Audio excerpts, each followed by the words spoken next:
पेशावर ज़ल्मी का मुकम्मल स्क्वाड और कोयटा ग्लैडिएटर्स के गैर मुल्की खिलाड़ी PSL के लिए कराची पहुंच गए हैं। पेशावर ज़ल्मी की पूरी टीम अल सुबह कराची पहुंची। चेयरमैन पेशावर ज़ल्मी जावेद आफरीदी भी टीम के हमरा थे। जावेद आफरीदी का कहना था कि कराची आमद पर पूरी टीम इंतहाई खुश है और पाकिस्तान में PSL के 8 मैचेस का इनेकाद तारीखी मौका है। कोयटा ग्लैडिएटर्स के गैर मुल्की खिलाड़ी भी रात गए कराची पहुंच गए, जिनमें superstar Shane Watson, Rilee Rossouw, DJ Bravo, Dwayne Smith, Fawad Ahmed, Barry Gurney और मेंटर सर विव रिचर्ड्स भी शामिल हैं।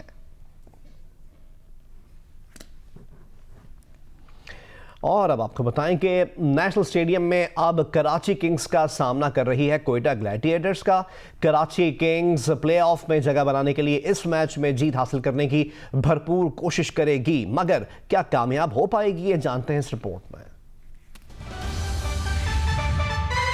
PSL 4 के प्लेऑफ मरहले में जगह बनाने के लिए कराची किंग्स अपने होम क्राउड के सामने कोयटा ग्लैडिएटर्स को हराने का ख्वाब देख रही है, मगर क्या ये इतना आसान होगा? माजी के टाकरों को देखें तो ये मुश्किल नजर आता है। दोनों टीमें कुल 7 बार आमने सामने आई, जिसमें 5 बार जीत कोयटा ग्लैडिएटर्स तो 2 बार फतह कराची किंग्स को मिली। हालांकि फतह का पलड़ा कोयटा ग्लैडिएटर्स के हक में है, लेकिन ये भी हकीकत है कि इस सीजन में कोयटा ग्लैडिएटर्स को पहली शिकस्त कराची किंग्स ने दी। 24 फरवरी को हुए टाकरे में कराची किंग्स के आमिर यामीन और उमर खान ने कोयटा ग्लैडिएटर्स के खिलाफ भरपूर बॉलिंग अटैक किया। Shane Watson, Rilee Rossouw, Umar Akmal और अनवर अली ने स्कोर 186 रन तक पहुंचा दिया। कराची किंग्स की बारी आई तो कोयटा ग्लैडिएटर्स के सुहेल तनवीर और मोहम्मद नवाज ने टॉप ऑर्डर को जल्द पवेलियन भेजा, मगर कॉलिन इंग्रम के आगे सब तरकीबें बेकार हो गईं, जिन्होंने 59 गेंदों पर 8 छक्कों और 12 चौकों की मदद से 127 रन की नाकाबिले शिकस्त इनिंग्स खेली और 6 विकेटों से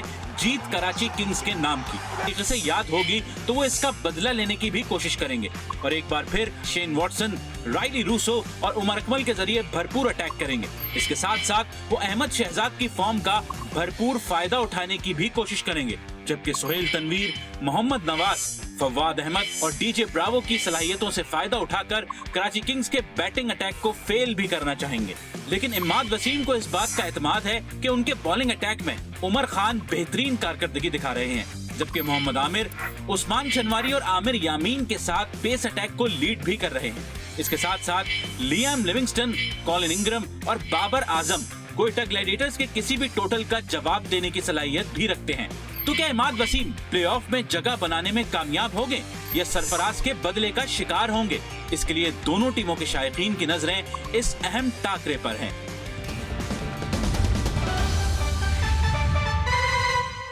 पाकिस्तानी दफ्तर खारजा का कहना है कि दाखिली सियासी मफाद की खातिर हालिया इक़दामात को पुलवामा से जोड़ना भारतीय एजेंडा का हिस्सा है। नेशनल एक्शन प्लान के तहत इंतहा पसंदी को जड़ से उखाड़ने की कोशिशें जारी हैं।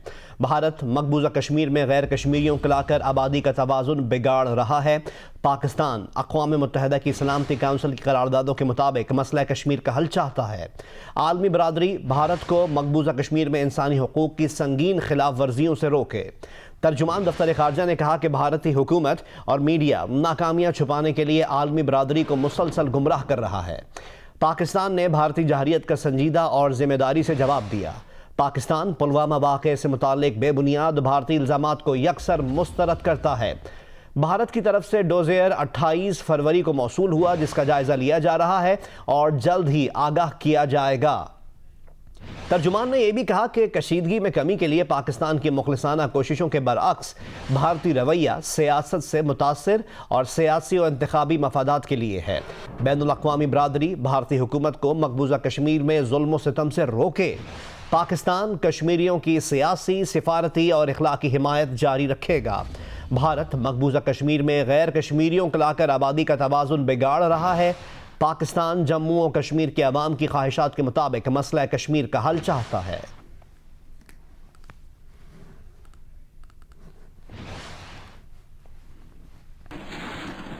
उधर लंदन में भारतीय हाई कमीशन के सामने कश्मीरियों और सिखों ने एहतजाज किया। भारतीय मुजालिम के खिलाफ नारे लगाए। 4-6 भारतीय शहरी भी पहुंच गए। इश्तियाल अंगेजी करने वालों की पिटाई हो गई। कश्मीरियों और सिखों के मोदी मुखालिफ नारों के सामने भारतीयों की एक ना चली। हमें रिपोर्ट कर रहे हैं जियो न्यूज़ के नुमाइंदे सईद नियाजी। भारत में अक़लियतों के साथ रवा सलूक के खिलाफ लंदन में भारतीय हाई कमीशन के सामने एहतजाजी मुजाहरा किया गया। सिख फॉर जस्टिस और ओवरसीज पाकिस्तानीज वेलफेयर एसोसिएशन के ज़ेर-ए-इत्तिमाम होने वाले मुजाहरे में सैकड़ों अफराद शरीक हुए। इस मौके पर चंद भारतीय भी मुजाहरा करने पहुंच गए। सिख मुजाहिरीन ने भारतीय मुजाहिरीन का कैंप उखाड़ फेंका, जिसके बाद पुलिस की बड़ी नफरी मुजाहिरीन को कंट्रोल करने के लिए पहुंच गई। कुलवंत सिंह, नईम अब्बास, अमृत सिंह, चौधरी दिलपजीर और दीगर ने कहा कि भारत जो मजालिम ढा रहा है उसे उनका जवाब देना होगा और अब कश्मीरी आज़ादी हासिल करके रहेंगे। कि जो अज हिंदुस्तान की दहशतगर्द सरकार साडे ते अत्याचार ढा रही है ਉਹਦਾ ਹਿਸਾਬ ਇਹਨੂੰ देना पऊगा। और इसमें दरी हो रही है, चादर और चार दीवारी का तकद्दस पामाल हो रहा है, इसलिए ये सारी कम्युनिटी खड़ी है और ये सारे आज़ादी चाहते हैं। चाहे वो कश्मीर होवे, चाहे वो पंजाब होवे, साडा हक जिहड़ा आ वो सानू मिलना चाहिए। इंडियन स्टेट जो है वो टेररिज्म में इन्वॉल्व है। इनका जो प्राइम मिनिस्टर है वो बुचर ऑफ गुजरात जो है वो स्पॉन्सर्ड टेररिज्म कर रहा है। और जो जुल्म ज्यादती हो रही है ख़त्म कराई जाए। कैमरामैन नसीर अहमद के साथ सईद नियाजी, जियो न्यूज़, लंदन। मकबूजा कश्मीर में हुर्रियत रहनुमाओं के खिलाफ भारतीय एजेंसी NIA की इंतकामी कार्रवाइयां जारी हैं। एजेंसी ने मीरवाइज उमर फारूक को झूठे मुकदमे में पूछगछ के लिए पीर को नई दिल्ली तलब कर लिया है। भारतीय तहकीकाती एजेंसी ने हुर्रियत रहनुमा सैयद अली गिलानी के बेटे डॉक्टर रसीम गिलानी को भी पीर को नई दिल्ली तलब किया है। NIA ने 26 फरवरी को हुर्रियत रहनुमाओं के घरों पर छापे भी मारे थे और झूठे मुकदमात में कई हुर्रियत रहनुमाओं को गिरफ्तार भी कर रखा है। काबिज इंतजामिया ने गिरफ्तार रहनुमा यासीन मलिक को जम्मू की कोट भलवाल जेल में कैद तन्हाई में डाल दिया है। जम्मू कश्मीर लिबरेशन फ्रंट का कहना है कि बीमार यासीन मलिक की तबीयत में मजीद खराबी के जिम्मेदार काबिज इंतजामिया होगी।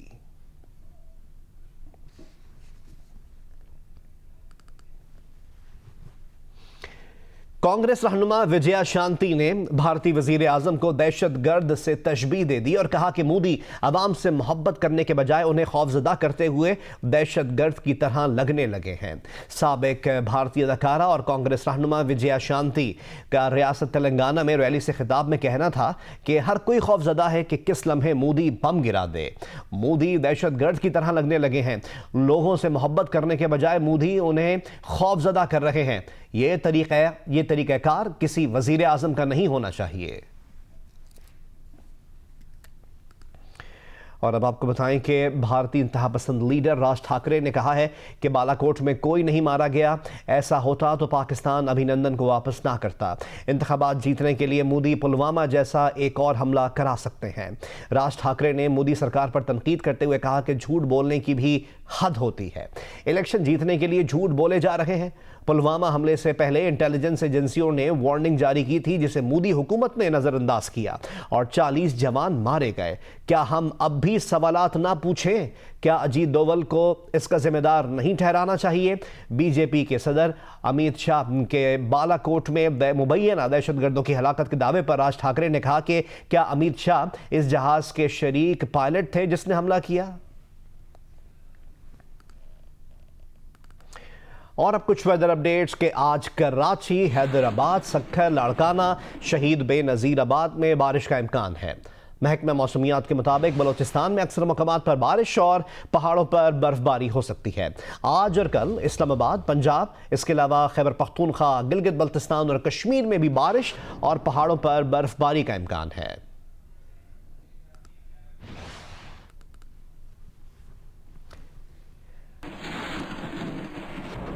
इटली के इस्लामाबाद में सफीर ने नांगा पर्वत पर मुहिमजोई के दौरान लापता 2 कोहपहमाओं की हलाकत की तस्दीक कर दी है।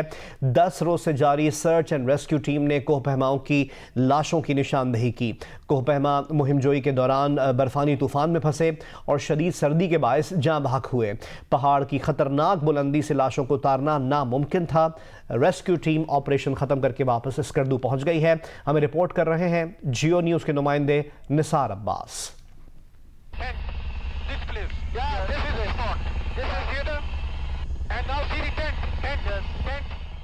बरतानवी कोहपेमा टॉम ब्लर्ट और इटली के कोहपेमा डेनियल नार्दी 8,126 मीटर बुलंद नंगा पर्वत की सरमाई मुहिमजोई के लिए दिसंबर में पाकिस्तान पहुंचे थे, जहां पहाड़ की मुहिमजोई के दौरान दोनों कोहपेमा 19,365 फुट की बुलंदी पर शदीद सर्दी और तूफानी हवाओं में फंस गए। Light here base come to up and they also light chachu. but maybe not inside the tent. I don't know. Then told me. 24 फरवरी की शाम को आखिरी बार दोनों कोहपेमाओं से राबिता हुआ। 28 फरवरी से मशहूर पाकिस्तानी कोहपेमा अली सतपारा ने अपने 2 साथियों के हमरा पाक फौज के हेलीकॉप्टर के जरिए तलाश शुरू कर दी। ये आप देख रहे हैं अभी ये बिल्कुल एवलांच के वो जिप में आए हैं, बिल्कुल कुछ नजर नहीं आता है। इतला मिली तो केटू की मुहिमजोई में मसरूफ गैर मुल्की कोहपेमा एलेक्स टेक्सिकोन भी अपने 3 साथियों के हमरा पाक फौज के हेलीकॉप्टर के जरिए नंगा पर्वत बेस कैंप पहुंच गए। 10 रोज की मेहनत के बाद जदीद कैमरों से दोनों लापता कोहपेमाओं की लाशों की निशानदेही ममरी फेस पर कर दी गई है। इटली के सफीर ने एलेक्स टेक्सिकोन से बेस कैंप में बात करने के बाद दोनों कोहपेमाओं की हलाकत की भी तस्दीक कर दी है। निसार अब्बास, जियो न्यूज, इस्लामाबाद। खबर शामिल करते हैं मुल्तान से, जहां नस्ब घड़ियालों की सुइयां गलत वक्त बताने लगी। निस्तर क्लॉक टावर और टाउन हॉल बिल्डिंग का घड़ियाल खराब हो गया।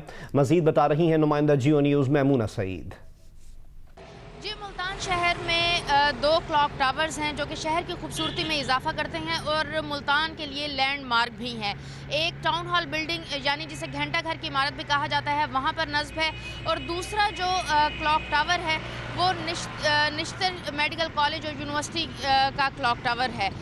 इस हवाले से मैं आपको यह बताऊं कि जो निश्तर का क्लॉक टावर है वो गुज़िश्ता कई माह से 8:40 के ऊपर उसकी सुइयां साकित हो चुकी हैं, जबकि जो टाउन हॉल बिल्डिंग का क्लॉक टावर है वो भी उसकी जो चारों घड़ियां हैं वो मुख्तलिफ वक्त बता रही हैं। ऐसे शहरियों का ये कहना है कि कम से कम दोनों घड़ियाल जो हैं वो सही वक्त बताएं, ताकि एक तो शहरियों को वक्त बताने के हवाले से भी सहूलत हो और इसके साथ साथ शहर की जो खूबसूरती मान पड़ रही है वो भी दोबारा से बहाल हो।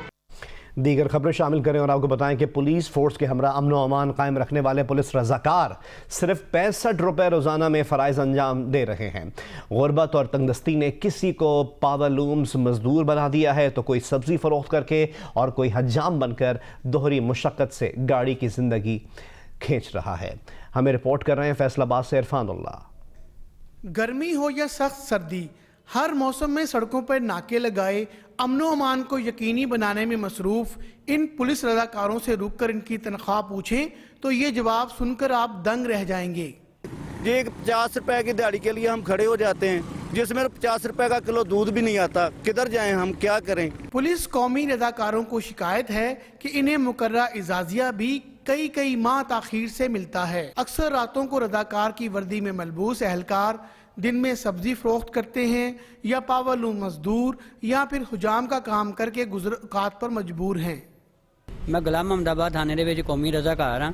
ਸਾਡੀ ਕੋਈ ਏਡੀ ਤਨਖਾਹ ਨਹੀਂ ਹੈਗੀ। ਮੈਂ ਉੱਥੇ ਰਾਤ ਨੂੰ ਡਿਊਟੀ ਦਿੰਦਾ ਵਾਂ ਤੇ ਸਵੇਰ ਨੂੰ ਆ ਕੇ ਮੈਂ ਇਸ ਫੈਕਟਰੀ ਦੇ ਵਿੱਚ ਕੰਮ करदा वां। पुलिस फोर्स की कमी को पूरा करने के लिए इस्तेमाल होने वाले ये कौमी रजाकार कम अज कम इतने जाजिए का मुतालबा करते हैं जिससे वो अपने अहले खाना की कफालत अच्छे तरीके से कर सकें।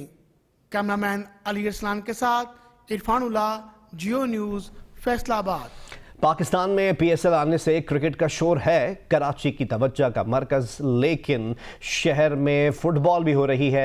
12 साल से कम उम्र के खिलाड़ियों की टीम टूर्नामेंट खेलने के लिए मशरिक़ वस्ता जा रही है और ये सब एक निजी बैंक के ताउन से हो रहा है। हमारे नुमाइंदे रियाज एंडी दौरा करने वाली टीम के साथ हैं, उनसे मज़ीद तफसीलात हासिल करते हैं। ऑलराइट, तो आजकल कराची के अंदर PSL की बातें हो रही है, बल्कि पूरे पाकिस्तान में ही PSL की बातें हो रही है, लेकिन सिर्फ हम क्रिकेट से मोहब्बत नहीं करते, हम फुटबॉल से भी खेलने वाले हैं। बैंक ने 11 कम्युनिटी को सपोर्ट करके एक टूर्नामेंट करवाया 12 साल के बच्चों का, और फिर उस टूर्नामेंट से बेहतरीन बच्चे चुने हैं और वो ये आपको नज़र आ रहे हैं कराची यूनाइटेड की सूरत में। ये बच्चे अब एक टूर करने जा रहे हैं और उसके लिए बैंक के प्रेसिडेंट शहजाद दादा साहब से थोड़ी बात कर लेते हैं। शहजाद, अस्सलाम वालेकुम। जी वालेकुम अस्सलाम, कैसे हैं? तो कहाँ जा रहे हैं ये लोग? ये सब बच्चे जा रहे हैं दोहा कतर। ये एक्चुअली एस्पायर फाउंडेशन है जो दोहा कतर के अंदर बेस्ड है, उनने इन्हें इनवाइट कराए और माशाल्लाह ये वहाँ लर्निंग भी करेंगे, कोचिंग भी सीखेंगे। हमारे कोचेस भी जा रहे हैं इनके साथ और इंशाअल्लाह वहाँ ये अपनी सलाहियत का डेमोन्स्ट्रेट करेंगे, जिससे हम सबको ये बहुत फ़ख्र है। सबसे बात करना तो मुश्किल नहीं है, लेकिन सबसे एक बात ज़रूर चाहूँगा कि अगर मिल के एक नारा हो जाए पाकिस्तान जिंदाबाद का तो हो जाए। चलो, कौन कहेगा पाकिस्तान? पाकिस्तान जिंदाबाद, पाकिस्तान जिंदाबाद। रूसी लिबास में हीर बाज पर ऐसा क्या हो गया? दुल्हन किस को ढूंढने निकल गई है? जवाब मिलेगा सेवंथ स्काई एंटरटेनमेंट के सुपरहिट ड्रामे रोमियो वेड्स हीर की नई किस्त में। देखना न भूलिए आज रात 8 बजे सिर्फ जियो पर। भाई बहुत हुआ इंतजार, अब हीर को खुद ही करना होगा रोमियो को बाजियाब। रोमियो को हीर कैसे मिलेगी, ये गुत्थी तो एपिसोड देखकर ही खुलेगी। बाइक को सर पर दौड़ाते हीर पहुंचेगी अपने रोमियो के साथ शादी हॉल। मैं और रोमियो शादी हॉल में, उसके पेरेंट्स भी आने वाले, जल्दी से आ जाओ।